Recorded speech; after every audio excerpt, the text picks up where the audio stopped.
Why do neurodivergent people have such high incidence of hip pain, shoulder pain, neck pain, jaw pain, or tension in any of those systems, along with often digestive system issues or skin issues?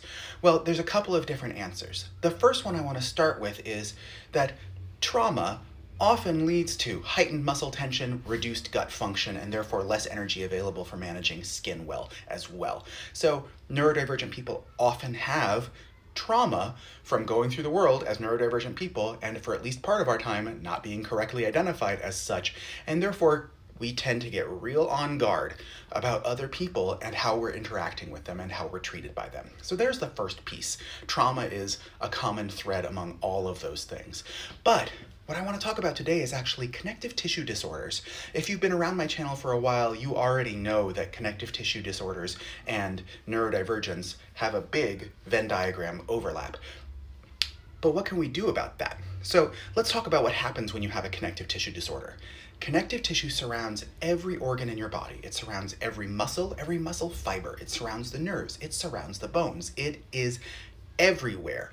And most connective tissue disorders are connective tissue disorders of laxity. You have looser ligaments, looser joints. In order to create structural stability, therefore, you have to hold your muscles tight. If your muscles are tight all the time, in order to create stability, they're gonna start to hurt after a while, and you're gonna feel like you have these constant knots and spasms that no matter how many massages you get, how much you roll out on your foam roller or your tennis balls, it doesn't really get better. It gets relieved for a little while, and then it just immediately comes back as soon as you're moving in the world. So what can we do about that?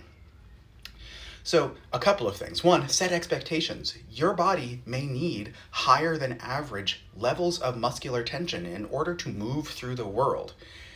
Therefore, you need to build practices for alleviating that muscle tension when you are not actively using it.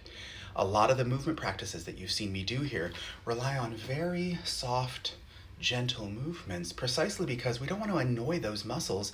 They're doing their job correctly. We just want to give them a chance to catch a breather and soften. We also want to, with that, bring the nervous system alarm bells down.